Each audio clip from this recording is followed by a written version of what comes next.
All original zygotes are female when formed. I repeat, all original zygotes are female when formed. They later change. Usually after 6 to 8 weeks, the male fetus starts to secrete testosterone, otherwise it would remain a female. All males start off life as a female in the womb, presently in this moon cycle. Hear this now, it's going to start getting worse with each sentence. Bear with me. Sometimes a small quantity of testosterone is secreted, just enough to make testes form on the developing embryo, but not enough to utilize proper brain chemistry and pituitary gland balance, and indigenous homosexuality is produced. What did he say? What did he say? You don't want me to repeat that? I know you don't want to hear that again. Yeah, you do. I knew it. Just gluttons for punishment, aren't you? Just like going to the MDs, some of them. Sometimes a small quantity of testosterone is secreted just enough to make testes form on the developing embryo, but not enough to utilize proper brain chemistry and pituitary gland balance, and indigenous homosexuality is produced. Gets worse. Birthmarks are the mental impregnation and decreased ability of woman to still mark and control the fleshly vibratory cell states within her body. In other words, if you are frightened by something, usually in your second or third trimester, if you crave something, usually in the last of your first, second, and third trimester, if you are any way involved with something that stays on your mind, you mark your child or fetus with that thought. Now, before you laugh at that, how many of you have craved the strawberries, which shows a lack of calcium and phosphorus and a need for iodine, and then you have a strawberry patch on the baby, usually on the left side of a boy, the right side of a girl. The boy is usually carried higher, and the girls usually carried lower, and so on and so forth again. Just reverse that, because the boy's head is bigger, usually lower for the boy, higher for the girl. And the child is usually marked left or right, depending on its sex, with your thought. You're scared by a mouse, or you're frightened, or you think about, if a mouse ever ran across, I'd probably faint. Here's a little mouse marked on your child there. It begins to break up as the cells expand, but you can see it distinctly at birth. Or you have these cravings. That shows at one time you could mentally control fleshly cells, especially within your matrix and sphere, and now you don't know how to any longer, so it kicks in, but you don't control it. That is mind power, now at its most deficient. At one time it was at its most proficient.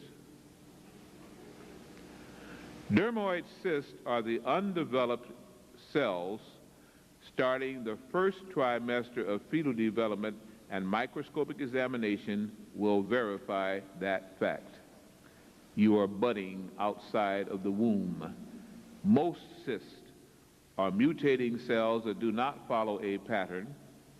Dermoid cyst is a birth in the cavity, what they call the operoom, that does not have a womb, and usually results in a huge cyst that must be removed. Teeth, hair, and cell structure can be readily seen on a dermoid cyst. Fibroid tumors are the results of the vibrations budding along the reproductive organs and tract, but not being able to start the mitosis, and so they just act as little buds throughout the reproductive area, especially when meat is present in great degrees in that female system. You didn't hear either of those things either, did you? The word conception means to conceive mentally. Look it up. The word conception, first IBID definition, means to conceive mentally, not to conceive in the womb. Take a deep breath. Now we get to the real rough stuff. You thought this was rough, this was nothing. Now it gets rough. Man descended from woman. Circumcision is the artificial means to finalize that separation, and when the race of man was having a hard time making it here, especially certain kinds of man, human, the foreskin tried to cover the penis just as it is cloaked in the clitoris, and consequently the male had to actually cut off this foreskin as he tried to become what he once was, a woman. The male testes is a woman's descended ovum now encased within the scrotum. The male penis is an elongated clitoris.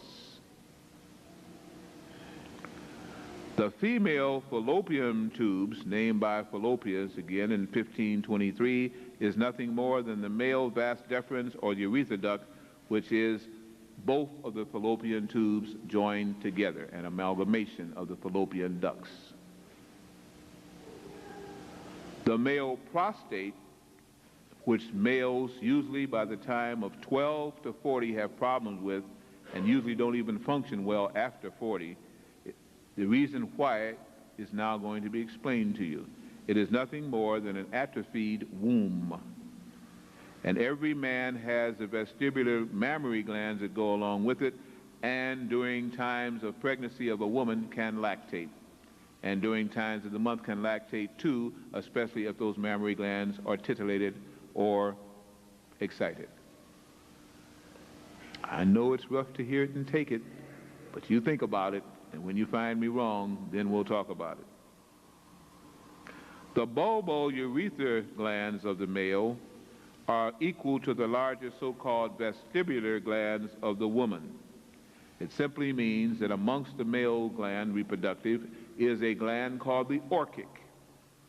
How many men know where their orchics are? How many men knew you had an orchic? How many women know that you have 3 glands that you've never been told about, and one of them you've only partially been told about? That's why I list it as a third. Don't leave yet then. The female thyroid gland has 3 lobes. The male thyroid gland has 2 lobes. And the reason why the female thyroid gland has 3 lobes is because she tries to store up thyroxine through iodine storage, and is always usually craving it in a deficient way. The chemical iodine we get here is not the sodium iodine that she needs, and she's always craving iodine. The closest substitute is simply iron. It is not the substitute though. Seaweed and plants like chlorella and chlorophyll-containing water plants give her most of those proficient things. Land plants usually can't make the grades, and most of the women that take chlorophyll will find it's from alfalfa. That's why they're not satisfied physically in their thyroid reproduction. Thyroxine is not rich from land plants, which also have chemicals within them. The other 2 female secret glands is one called the epiphoron, E-P-O-O-P-H-O-R-O-N,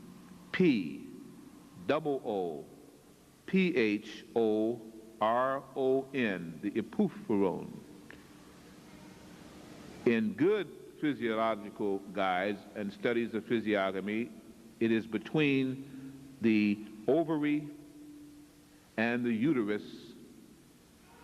in what is called the mesosphinx. Yes, M-E-S-O-S-A-P-I-N-X, the mesosphinx. Within the epiphoron in the mesosphinx is something called the parophoron. P-A-R-O-O-P-H-O-R-O-N,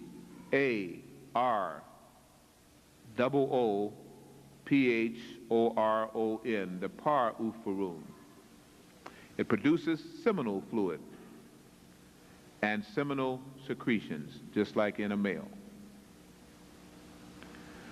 Those glands in many cases are atrophied, and the eating of salt is one of the things that atrophies them, as it does the thymus gland, which is a gland of youth. Those glands reflect from the biblical cord. That's not what you call it, is it? I call it the biblical cord. And biblical is what it's supposed to be. I say that because it is through misteachings of a religion that sought to subjugate women and bring them under church control that the truth of these books and things that talked about it have been squelched and hidden. They are now called apocrypha.